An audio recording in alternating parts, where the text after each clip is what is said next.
हे राजा जी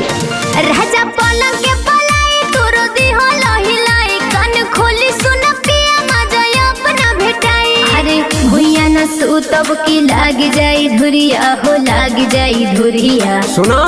का हरे आज भट खटिए प्यार करबू त कर हे गुजरिया घर से लपहरो भतार हवा धली भर कहवरिया अरे कहाँ जाए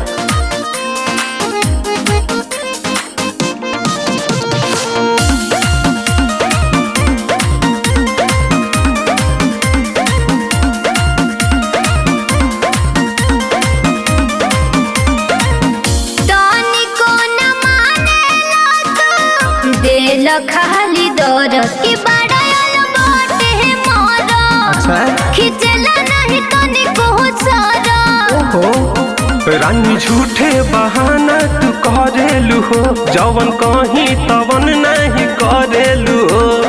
बतिया काहे नहीं मानी अरे सुनी ना अरे धीरे बोली राजा ना तो जाग जाई गुड़िया हो जाग जाई गुड़िया ओ जाने अरे आज भट खटिए प्यार करबू त कर हे गुजरिया कर से लपहर भतार हवा धली भर कहवरिया जाई ना अरे आज भर रहे दा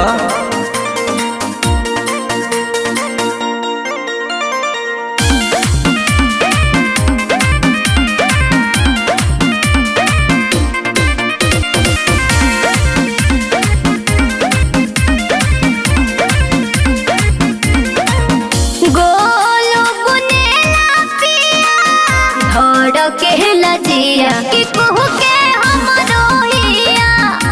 बुतावा जनी घर के दिया अच्छा जवन महाजा पलंग पन मिलेला हो जब खटिया के पटिया हिलेला हो अरे सुनो बोलो खिंचता रखा है तू कमरिया से सड़िया तो सुन अरे आज भट खटिए प्यार करबू त कर हे गुजरिया घर से लपहर भतार हवा धली भर कहवरिया अरे मान जाए ना अरे आवो ना।